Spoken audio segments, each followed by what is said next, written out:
इस दुनिया का पहला शहर, इस वर्ल्ड का आखिरी शहर। ওপেনিং এর সব রেকর্ড ভাঙল কল্কি 1898। গত 27 জুন মুক্তি পেয়েছে নাগ অসেন পরিচালিত সিনেমা কল্কি 1898 এডি। আর প্রথম দিনেই বক্স অফিস থেকে তুলে নিয়েছে রেকর্ড পরিমাণ অর্থ। ভারতীয় সংবাদ মাধ্যম সূত্রে জানা গেছে, প্রথম দিনেই সারা বিশ্বে 191 কোটি 50 লাখ রুপি আয় করেছে কল্কি 1898। सुबह सुबह ये लड़ाई झगड़ा क्यों बचे?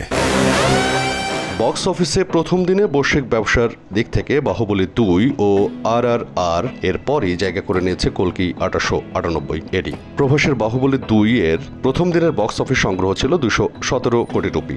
RRR প্রথম দিনে বক্স অফিসে 223 কোটি রুপির ব্যবসা করেছিল। গেল বছর শাহরুখ খান অভিনীত জওয়ান প্রথম দিনে আয় করেছিল 75 কোটি রুপি। প্রায় 20 কোটি রুপি বেশি আয় নিয়ে জওয়ানকে পেছনে ফেলেছে কল্কি।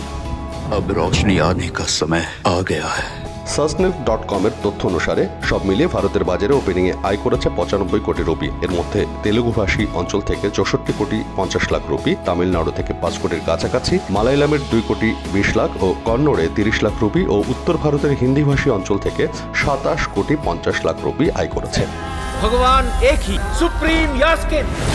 27 জুন তেলুগুভাষী অঞ্চলের হলগুলোর 85% মতো আসন পূর্ণ ছিল। গত 28 জুন দুপুর পর্যন্ত দর্শক আগমন থেকে দেখা গেছে সিনেমাটির আয় 17.5 কোটি রুপি। সাধারণত সকালের শোই দর্শক খুব বেশি হয় না, তা না হলেও সিনেমাটির এরই মধ্যে 100 কোটি রুপি আয় করে ফেলেছে। তাছাড়া দ্বিতীয় দিনের টিকিট বিক্রির তথ্য থেকে সাসনেল্ক পূর্বাভাস দিয়েছে সিনেমাটি মুক্তির দ্বিতীয় দিনে আয় করবে 50 কোটি রুপির বেশি। সেই হিসেবে 3 দিনে সিনেমাটি 150 কোটি রুপি আয় করে ফেলবে। এসবই কল্কির দুদিনের দেশীয় আয়, অর্থাৎ ভারতের বক্স অফিস থেকে। এছাড়া সিনেমাটি যুক্তরাষ্ট্রে বেশ ভালো সাড়া ফেলেছে। অগ্রিম টিকিট থেকে সিনেমাটি 20 কোটি রুপির বেশি আয় করেছিল। সেখান থেকে বলা যায় এবারও সিনেমাটি বেশ ভালোই আয় করবে। সব মিলিয়ে এ সিনেমা হয়ে উঠতে পারে প্রভাসের ফিরে আসার সিনেমা।